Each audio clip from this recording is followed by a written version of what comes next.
Élection présidentielle en Russie, les détracteurs de Vladimir Poutine expriment leur opposition ici et ailleurs dans le monde. C'est très important de montrer qu'il y a les gens contre la guerre, contre Poutine. Pendant ce temps, les bombardements ukrainiens en sol russe se poursuivent.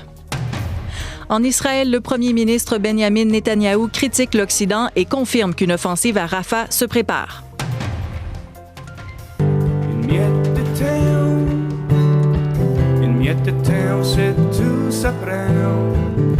Et faire rayonner le français une chanson à la fois pour ne pas qu'il se perde. Pour moi, c'est une grande responsabilité de juste garder cette langue-là.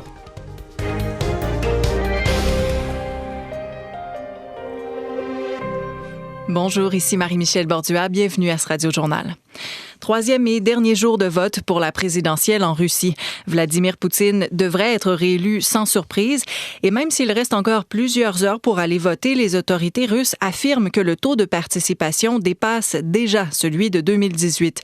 Le scrutin se déroule au moment où les Ukrainiens multiplient les attaques en sol russe.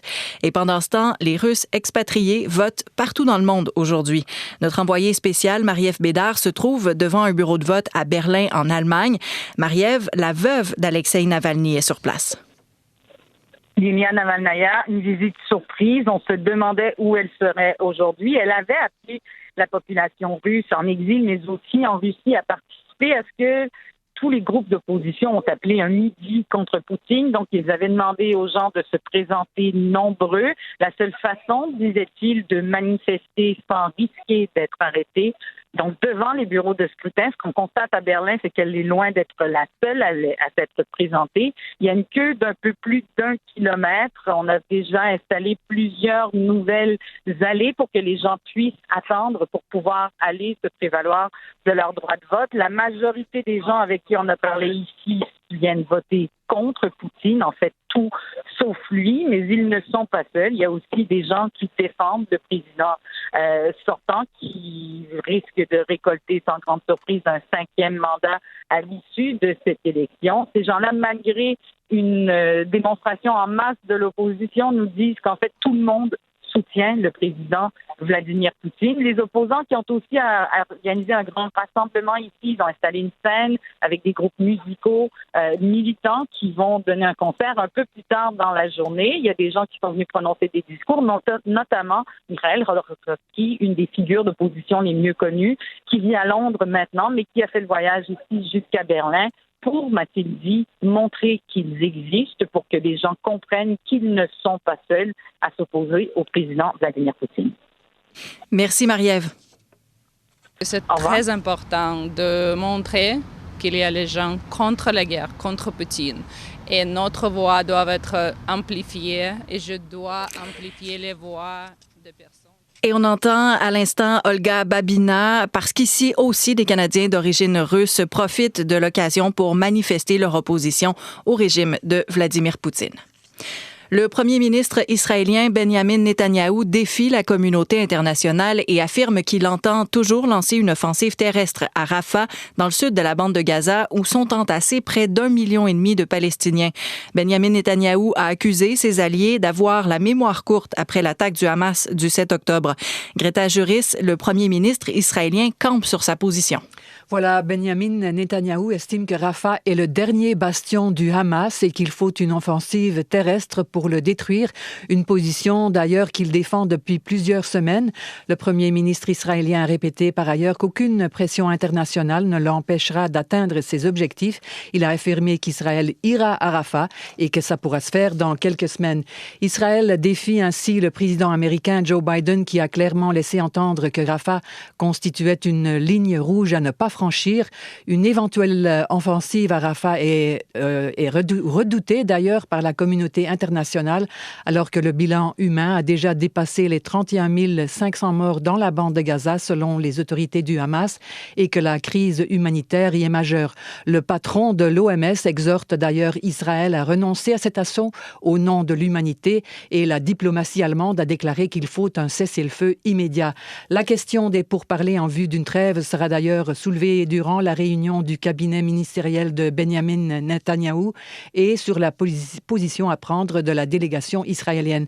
Celle-ci doit se rendre prochainement au Qatar pour reprendre les négociations en vue d'un cessez-le-feu de 6 semaines. Merci Greta. Je vous en prie. Les funérailles de la famille décimée il y a une dizaine de jours dans le quartier Barrhaven à Ottawa seront célébrées aujourd'hui. Une mère, ses 4 enfants et un ami de la famille ont été tués à l'arme blanche dans une résidence le soir du 6 mars. Le père a quant à lui été gravement blessé. Le suspect de 19 ans habitait sous le même toit que la famille. Sur TikTok, ça fait passer le temps, c'est belle fun. Chaque mois, des millions de jeunes Canadiens utilisent la plateforme de vidéo TikTok. Un succès retentissant qui attire l'attention des législateurs. Mercredi, la Chambre des représentants a adopté un projet de loi qui pourrait bannir TikTok aux États-Unis si la plateforme n'est pas vendue. Les Américains craignent que le propriétaire du réseau social, l'entreprise chinoise ByteDance, soit forcé par Pékin de lui transmettre les données des utilisateurs. Paul Laurier, expert en cybersécurité. Le gouvernement chinois fait cette demande-là, automatiquement a des données extrêmement précises sur des individus. Un an après avoir interdit TikTok sur les appareils gouvernementaux, le Canada devrait-il emboîter le pas aux États-Unis? Le gouvernement Trudeau se montre prudent et attend la décision finale du Sénat et de Joe Biden, selon le professeur en sciences politiques de l'Université McGill, Daniel Bélan. Si le Sénat adopte la loi, là, je pense que la pression va augmenter encore davantage sur le gouvernement. 2 enquêtes fédérales pourraient aussi influencer les décisions. Ottawa a révélé cette semaine qu'elle examine TikTok depuis des mois car le réseau social veut accroître ses activités au pays. Le commissariat à la protection de la vie privée mène aussi son enquête et devrait publier ses conclusions dans les prochains mois. Ici Jacob Côté, Radio-Canada, Montréal. Vous entendiez donc un reportage de Jacob Côté à savoir si le Canada va emboîter ou non le pas aux États-Unis qui songent à bannir TikTok. La forte influence de l'anglais est un défi de tous les jours pour les communautés francophones du pays.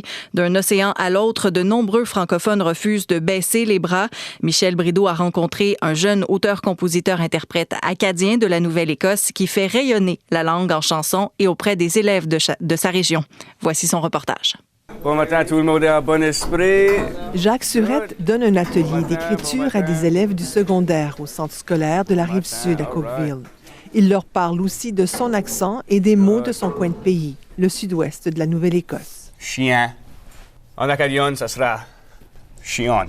Et il insiste sur la fierté de sa langue, malgré la forte influence de l'anglais dans la province. Pour moi, c'est une grande responsabilité de juste garder cette langue-là, une langue que j'aime beaucoup.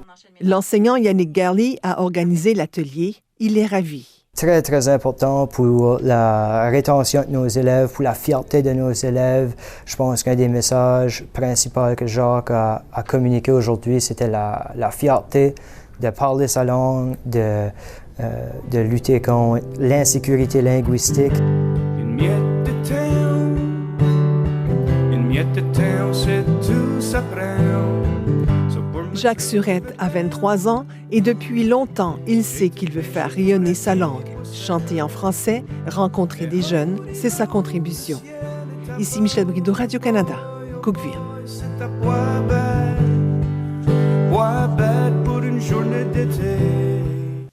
Et pour en entendre davantage, une version longue de ce reportage sera présentée à l'émission Tout terrain. Enfin, la commissaire à l'information du Canada dénonce la culture du secret à Ottawa.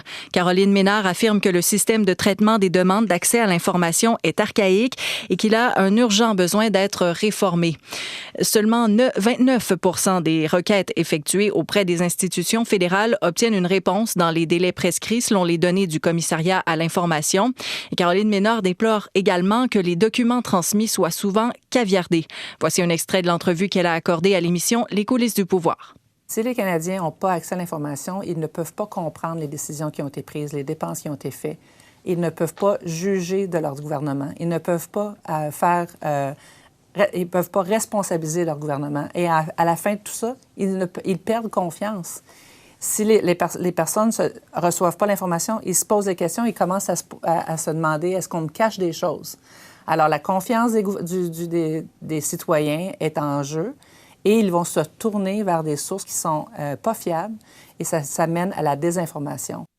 La présidente du Conseil du Trésor promet une révision de la loi sur l'accès à l'information. Voilà, c'était le Radio Journal. Bonne journée à notre antenne.